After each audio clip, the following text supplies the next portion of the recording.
Hello friends, welcome back to our channel.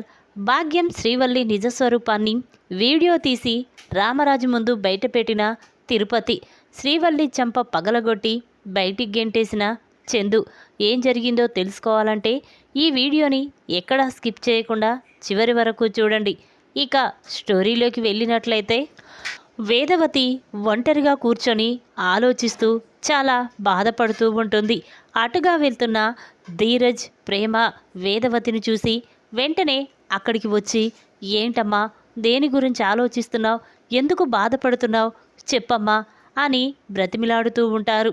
ఇక అది విన్న వేదవతి మాత్రం, ఒరేయ్ పెద్దోడా, నడిపోడా, ఒకసారి మీరు ఇలా రండి అని పిలుస్తుంది. ఇక అది విన్న అందరూ కూడా అక్కడికి వస్తారు. ఇక వేదవతి, చూర్రా, ఈ పరిస్థితులు, ఇంట్లో జరుగుతున్న ఈ గొడవల వల్ల అది తలుచుకుంటేనే నాకు చాలా భయంగా ఉంది. ఈరోజు మళ్ళీ మీ నాన్న తలదించుకోవనే పరిస్థితి వచ్చింది. ఆ అమూల్య మనల్ని కాదని విశ్వాగాడితో వెళ్ళిపోయింది. ఇదంతా చూస్తుంటే నాకు చాలా భయంగా ఉందిరా. ఒకవేళ గొడవలు ఏదన్నా అయ్యి మీరు విడిపోవాల్సి వస్తే నేను తట్టుకోలేను. చూడండి, నాకు మాట ఇవ్వండిరా. ఎన్ని గొడవలు వచ్చినా ఒకరి ఒకరు సహాయం చేసుకుంటూ ఒకరికి ఒకరు అండగా ఉంటారని, నాకు కలిసే ఉంటారని మాట ఇవ్వండిరా అని వేదవతి అనగానే ఆ మాటలు విన్న ధీరజ్, ఏంటమ్మా, ఎందుకు అలా మాట్లాడుతున్నావు, ఇప్పుడు ఏం జరిగిందని అనగానే అప్పుడు వేదవతి, ఇంకా ఏం జరగాలిరా. ఆ ధీరజ్ మాత్రం డబ్బు ఆ వనజకి ఇవ్వకుండా ఆపడంతో ఆ వనజ ఇప్పుడు మన ఇంటికి వచ్చి నాన్నగారిని నానా మాటలు అన్నది. దాంతో మీ నాన్నగారు చాలా బాధపడుతున్నారు అనేసరికి ఇక చందు, అదేంట్రా సాగర్, డబ్బు ఇవ్వాలి కదా, జాబ్ మీద పడి డబ్బు ఇవ్వడం మర్చిపోతే ఇప్పుడు ఆవిడ ఇంటికొచ్చి ఎంత గొడవ చేసిందో చూశావు కదా అనగానే ఇక వేదవతి, ఒరే ఏమనకరా, వాడు కొత్తగా జాబ్ వచ్చింది కదా, దాని గురించే ఆలోచిస్తూ డబ్బు ఇవ్వడం మర్చిపోయాడు. ఇక వెంటనే రేపు ఉదయాన్నే ఆ డబ్బు తీసుకొచ్చిస్తాలే అని వేదవతి చెప్పగానే అప్పుడు చందు, సరేనమ్మా సాగర్, రేపు ఉదయాన్నే బ్యాంకుకు వెళ్ళి ఆ డబ్బు తీసుకొచ్చి వాళ్ళకిచ్చేయి అని చందు అంటూ, సరేనమ్మా, నువ్వు చెప్పినట్టే చేస్తాం. మా మధ్య ఎన్ని గొడవలు వచ్చినా, ఎవరి ఇబ్బందుల్లో ఉన్నా మేం మాత్రం కలిసే ఉంటాం. నాన్నగారికి ఎటువంటి అవమానము జరగనివ్వము అని చందు చెప్పగానే ఇక ఆ మాటలు విన్న వేదవతి చాలా సంతోషపడుతూ ఇంకా అక్కడి నుంచి వెళ్ళిపోతారు. సాగర్ మాత్రం ఒంటరిగా కూర్చొని ఆ డబ్బు గురించే ఆలోచిస్తూ ఉంటాడు. రేపు ఉదయాన్నే ఆ డబ్బు ఇవ్వకపోతే నా గురించి నాన్నకి నిజం తెలిసిపోతుంది. ఎలా, ఏం చెయ్యాలి, ఆ డబ్బు ఎక్కడి నుంచి తీసుకురావాలి అని చెప్పి ఆలోచిస్తూ ఉంటాడు. ఇక ఇంతలోనే నర్మద సాగర్ దగ్గరికి వచ్చి, సాగర్, నిజం చెప్పు, ఆ డబ్బు నువ్వు దేనికైనా వాడుకున్నావా అని నర్మద అనగానే అప్పుడు సాగర్, అదేంటి నర్మద అలా మాట్లాడతావు, 25 లక్షలు వాడుకునే అంత అవసరం నాకేముంటుంది, లేదు, నేను ఎలాంటి డబ్బు వాడలేదు అనగానే అప్పుడు మరి మావయ్య చెప్పినట్టు ఆ డబ్బు తెచ్చి వనజ గారికి ఇవ్వాలి గాని ఎందుకు ఆగావు, నిజం చెప్పు సాగర్ అని నర్మద సాగర్ని నిలదీస్తూ ఉంటుంది.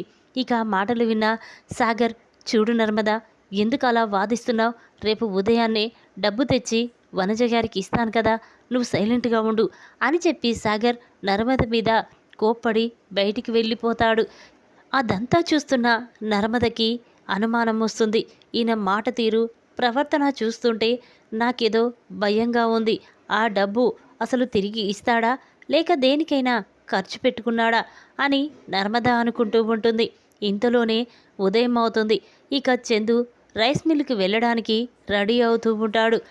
ఇక బయటికి వచ్చి, అమ్మ, నాన్న, నేను రైస్ మిల్కి వెళ్తున్నాను అని చెప్పడంతో అప్పుడు రామరాజు, ఒరే చందు, నీతో కాస్త పని ఉంది, ఈరోజు నువ్వు రైస్ మిల్లుకి వెళ్ళొద్దు అనగానే, ఎందుకు నాన్న, ఎక్కడికి వెళ్ళాలి అని అంటాడు. అప్పుడు రామరాజు, చూర్రా, నేను హైదరాబాదులో నా ఫ్రెండ్కి కాస్త అవసరం ఉండి డబ్బిచ్చాను. ఈరోజు అతను డబ్బిస్తానని చెప్పాడు. నువ్వు వెంటనే హైదరాబాదుకు వెళ్ళి నా ఫ్రెండ్ దగ్గర డబ్బు తీసుకొనిరా అని చెప్పి రామరాజు అనగానే అప్పుడు చందు, సరే నాన్న, మీరు చెప్పినట్టే వెళ్తాను అని చెప్పి ఇక చందు మరి రైస్ మిల్ నానా అనగానే ఇక వెంటనే రామరాజు అదేంట్రా అలా మాట్లాడతావు, రైస్ మిల్లు చూసుకోవడానికి శ్రీవల్లి తిరుపతి ఉన్నారు కదా, వాళ్ళే చూసుకుంటారు, నువ్వు వెళ్ళు అని చెప్పగానే ఇక అక్కడి నుంచి వెళ్ళిపోతాడు. ఇక అది విన్న శ్రీవల్లి మాత్రం చాలా సంతోషపడుతూ ఉంటుంది. ఇక రామరాజు చూడు శ్రీవల్లి, ఈరోజు చందు మిల్లుకు రావడం లేదు, నువ్వు తిరుపతితో కలిసి రైస్ మిల్లుకు వెళ్ళు, అక్కడ తిరుపతి చెప్పినట్టు చెయ్యి అనగానే అప్పుడు శ్రీవల్లి సరే మావయ్య అని చెప్పి ఇక శ్రీవల్లి తిరుపతి ఇద్దరూ కూడా రైస్ మిల్కి బయలుదేరతారు. ఇక అందరూ కూడా ఎవరి జాబులోకి వాళ్ళు వెళ్తారు. ఇక వేదవతి మాత్రం సాగర్ దగ్గరికి వెళ్ళి ఒరే సాగర్, ఈరోజు నువ్వు ఆ డబ్బు తీసుకొచ్చి వనజ గారికి ఇవ్వు, లేకపోతే మళ్ళీ సాయంత్రం వచ్చి ఇంట్లో గొడవ చేస్తుంది అని చెప్పగానే అప్పుడు సాగర్ సరేనమ్మా అని చెప్పి అక్కడి నుంచి వెళ్ళిపోతాడు. ఇక శ్రీవల్లి రైస్ మిల్లుకి వెళ్ళి అక్కడ దర్జాగా రామరాజు గారి సీట్లో కూర్చొని తానే ఆ రైస్ మిల్లుకి ఓనర్ అయినట్టుగా ఫీల్ అవుతూ ఉంటుంది. ఇక అది చూసిన తిరుపతి ఇదేంటి శ్రీవల్లి ఇలా చేస్తుందేంటి, ఇప్పుడు గనక బావగారు ఈ మిల్లుకు వచ్చారంటే శ్రీవల్లిని చూసి మాత్రం శ్రీవల్లికి దిమ్మ తిరిగే షాకిస్తాడు అని తిరుపతి అనుకుంటూ ఉంటాడు. ఇంతలోనే భాగ్యం శ్రీవల్లికి ఫోన్ చేస్తుంది. ఇక భాగ్యం నుండి ఫోన్ రావడంతో శ్రీవల్లి ఫోన్ లిఫ్ట్ చేసి అమ్మోయ్ చెప్పవే అనగానే అప్పుడు భాగ్యం అమ్మి ఎక్కడున్నావు నువ్వు, నిన్ను కలవాలి అనేసరికి అప్పుడు శ్రీవల్లి ఇంకెక్కడున్నానమ్మా, నేను మిల్లులో ఉన్నాను, నువ్వు కావాలంటే ఇక్కడికే వచ్చేయి అని చెప్పగానే ఇక చాలా సంతోషపడుతూ వెంటనే భాగ్యం మిల్లుకు వస్తుంది.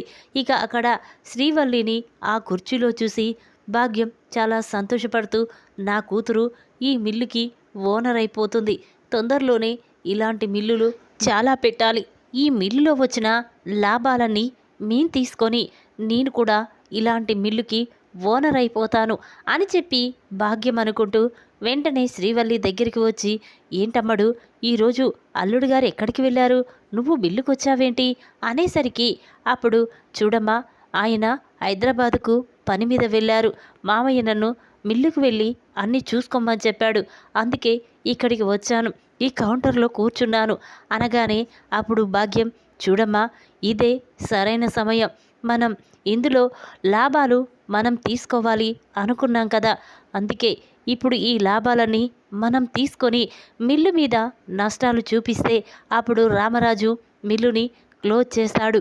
ఇక ఇలాంటి మిల్లులు మనం సొంతంగా పెట్టుకొని ఇక ఆ నర్మదా సాగర్ ధీరజ్ ప్రేమలకి ఆస్తి లేకుండా చెయ్యాలి, మనమే గొప్పవాళ్ళం కావాలి అని శ్రీవల్లి భాగ్యం మాట్లాడుకుంటూ ఉంటారు. అటుగా వెళ్తున్న తిరుపతి వీళ్ళ మాటలు విని ఒక్కసారి షాక్ అవుతాడు. ఇదేంటి భాగ్యం శ్రీవల్లి ఇలా ఇలా మాట్లాడుకుంటున్నారేంటి, అంటే చందుకి మిల్లు బాధ్యతలు అప్పజెప్పడంతో ఇక శ్రీవల్లి మిల్లు మీద వచ్చే లాభాలన్నీ వాళ్ళ అమ్మ వాళ్ళకి ఇవ్వాలనుకుంటుందా, అంటే ఈ మిల్లుని నష్టాల్లో పడేసి దీన్ని మూసేయాలని చూస్తుందా అని చెప్పి తిరుపతి ఇక వెంటనే తన ఫోన్ తీసి భాగ్యం శ్రీవల్లి మాటలన్నీ రికార్డ్ చేస్తూ వీడియో తీస్తూ ఉంటాడు. ఇక శ్రీవల్లి కౌంటర్లో ఉన్న ఆ డబ్బులన్నీ తీసి భాగ్యంకి ఇస్తూ ఉంటుంది. ఇక అది చూసిన భాగ్యం చాలా సంతోషపడుతూ ఆ డబ్బు తీసుకొని అక్కడి నుంచి వెళ్ళిపోతుంది. ఇక తిరుపతి అది చూసి ఒక్కసారి షాక్ అయిపోతాడు.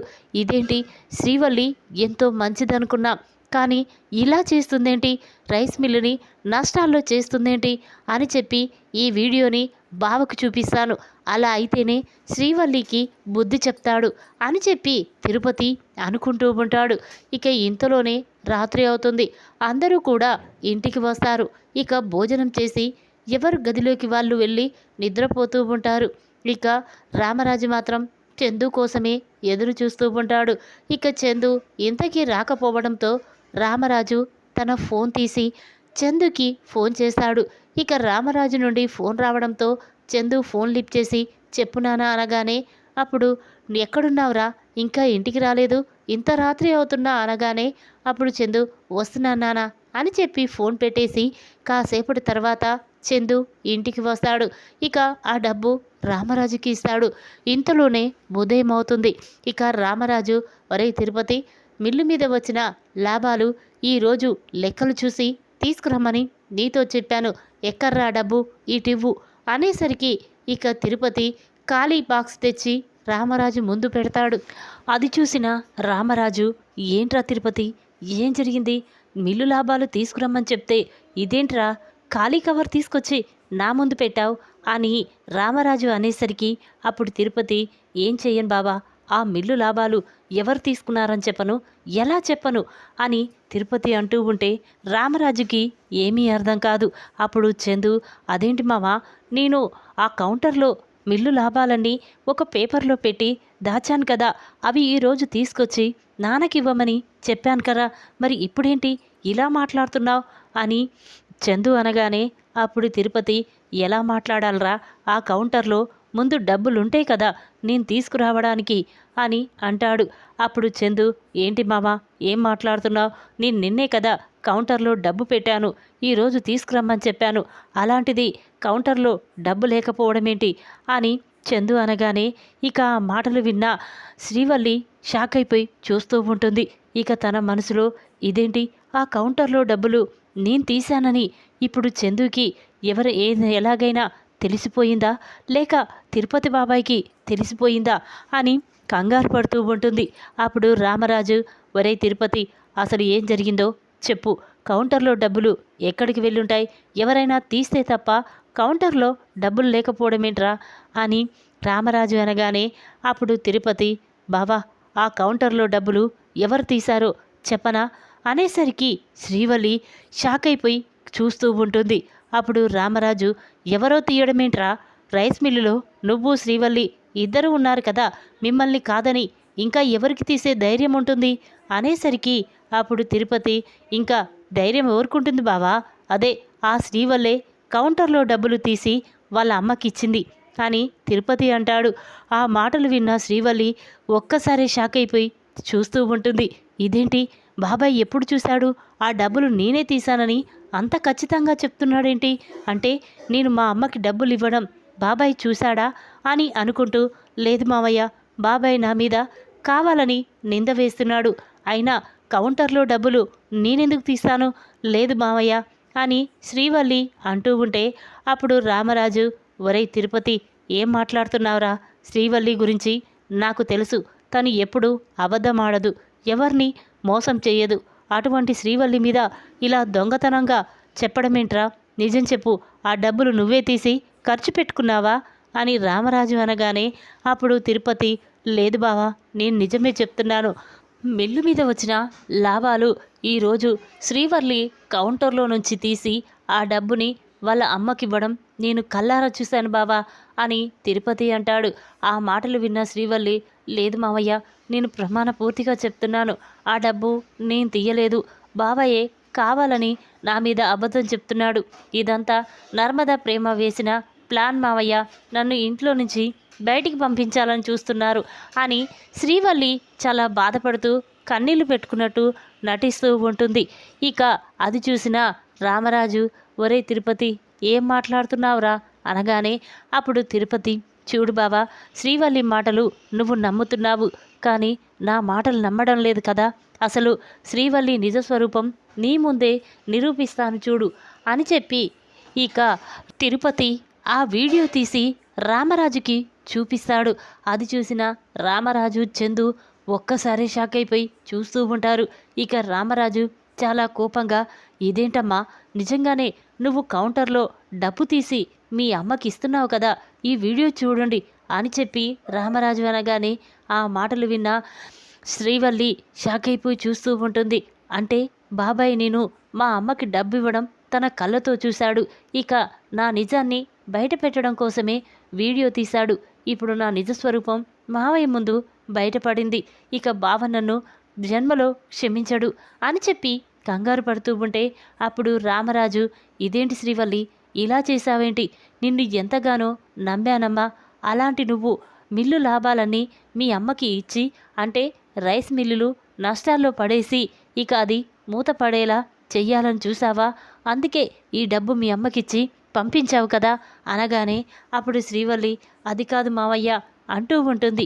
ఇక అది చూసిన చందు, ఎందుకు శ్రీవల్లి ఇలా మమ్మల్ని మోసం చేశావు? నీ మాయ మాటలు చెప్పి మమ్మల్ని ఎందుకు మోసం చేశావు? నీ మాటలు చెప్పి మమ్మల్ని నమ్మేలా చేశావు. అయినా రైస్ మిల్లు లాభాలు మీ అమ్మకి ఎందుకు ఇచ్చావు? నాన్న చెప్పినట్టే రైస్ మిల్లు మూతపడేలా చెయ్యాలని చూశావు కదా. చి, నీ మొహం చూడాలంటేనే నాకు అసహ్యంగా ఉంది అని చందు అనేసరికి అప్పుడు వేదవతి ఇంకా దాంతోని మాటలేంట్రా, ఇలా నమ్మక ద్రోహం చేసే వాళ్ళకి మన ఇంట్లో స్థానం లేదు. ఈ శ్రీవల్లిని మెడ పట్టుకొని బయటికి గెంటై అని వేదవతి అనగానే అప్పుడు శ్రీవల్లి వద్దు బావా ప్లీజ్ నీకు దండం పెడతాను అనేసరికి అప్పుడు చందు చూడు, ఇన్ని రోజులు నీ మాటలు నమ్మి మేమందరం మోసపోయాం. ఇక మోసపోవాలనుకోవడం లేదు. అందుకే నువ్వు ఈ ఇంట్లో ఉండడానికి వీల్లేదు. అసలు ఇన్ని రోజులు నీ మాటలు నమ్మినందుకు మాకు భలే బుద్ధి చెప్పావు. ఈ నర్మద ప్రేమ నీ గురించి ఎంతగానో చెప్పినా మేము ఎవ్వరమూ వినలేదు. కానీ ఈరోజు మామయ్య వల్ల నీ నిజస్వరూపం బయటపడింది. లేకపోతే మా రైస్ మిల్లుని నువ్వు మూత పడేసేదానివి. ఇక మాకు జీవితం అంటే లేకుండా చేసేదానివి అని చెప్పి ఇక చందు శ్రీవల్లి మెడ పట్టుకొని బయటికి గెంటేస్తాడు. ఇక అది చూసిన శ్రీవల్లి చాలా బాధపడుతూ ఉంటుంది. ఇక నర్మద ప్రేమ కూడా చూసావా బల్లక్క, నువ్వు తీసుకున్న గోతిలోనే నువ్వే పడావు. ఇక వెళ్ళు, నీ బ్రతికే నాశనమైపోయింది అని చెప్పి నర్మద అనగానే ఆ మాటలు విన్న శ్రీవల్లి చాలా కోపంగా అక్కడి నుంచి వెళ్ళిపోతుంది. ఇక శ్రీవల్లిని చూసిన భాగ్యం ఏంటమ్మి ఈ టైంలో ఇక్కడికి వచ్చావేంటి, అల్లుడి గారెక్కడా అనగానే అప్పుడు శ్రీవల్లి ఇంకెక్కడదమ్మా, నేను నీకు మిల్లులో డబ్బు ఇస్తుండగా తిరుపతి బాబాయ్ వీడియో తీసి మామయ్యకు చూపించాడు. ఇక మన నిజ స్వరూపం తెలుసుకున్న మామయ్య బావా నన్ను మెడ పట్టుకొని బయటికి గెంటేశారు అని శ్రీవల్లి చెప్పగానే ఆ మాటలు విన్న భాగ్యం ఒక్కసారి షాక్ అయిపోయి చూస్తూ ఉంటుంది. అదేంటే నిజం తెలియడమేంటి అంటే తిరుపతి మన గురించి నిజం బయట పెట్టడం కోసమే వీడియో తీసి చూయించాడా, వాడి సంగతి చెప్తా అనేసరికి అప్పుడు ఇంకా ఏంటమ్మా చెప్పేది, ఎప్పుడో నా జీవితమే నాశనం అయిపోయింది. ఆ రోజు నువ్వు మనకు డబ్బున్న వాళ్ళ లెక్క నన్ను గొప్పింటి కోడల్ని చేయాలని ఆశపడి అబద్ధమాడి పెళ్లి చేశావు. అదే అబద్ధం ఇప్పటిదాకా నెట్టుకొచ్చాను. కానీ ఇప్పుడు వాళ్ళకి నా గురించి నిజం తెలిసిపోయింది.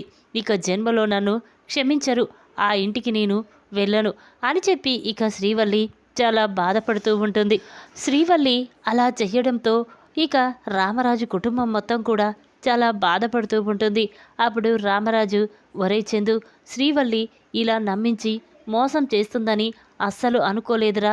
శ్రీవల్లి మంచి అమ్మాయి అనుకున్నాను. తననిచ్చి పెళ్లి చేస్తే నీ జీవితం చాలా సంతోషంగా ఉంటుందనుకున్నాను. కానీ ఇంతలా మోసం చేసి మన జీవితాలనే నాశనం చేసిందని అనుకోలేదురా అని చెప్పి రామరాజు అంటూ ఉంటే అప్పుడు చందు అదేంటి నానా, తన గురించి నిజం తెలుసుకోలేం కదా మనం, సర్లే వదిలే నానా అని చెప్పగానే ఇక అందరూ కూడా సైలెంట్గా ఉంటారు. అది చూసిన భద్రావతి చాలా సంతోషపడుతూ ఉంటుంది. ఒరే రామరాజు, ఒక్కొక్కడిగా నీ కుటుంబంలో రోజు గొడవలు పెరుగుతున్నాయి. ఇలా గొడవలు పెరిగి మీరు ఒకరికొకరు శాశ్వతంగా దూరమైపోతారు. ఇక అది చూసి నేను చాలా సంతోషిస్తాను. లేకపోతే నా చెల్లెల్ని, నా మేనకోడల్ని తీసుకువెళ్ళి నా కుటుంబానికే తీరని ద్రోహం చేస్తావా?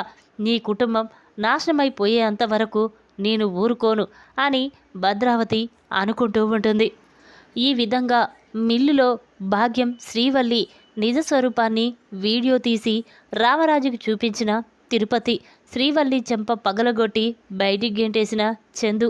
ఈ వీడియో కనుక మీకు నచ్చినట్లయితే లైక్ చేయండి. మరిన్ని వీడియోల కోసం మా ఛానల్ని తప్పకుండా సబ్స్క్రైబ్ చేసుకోండి. Thanks for watching.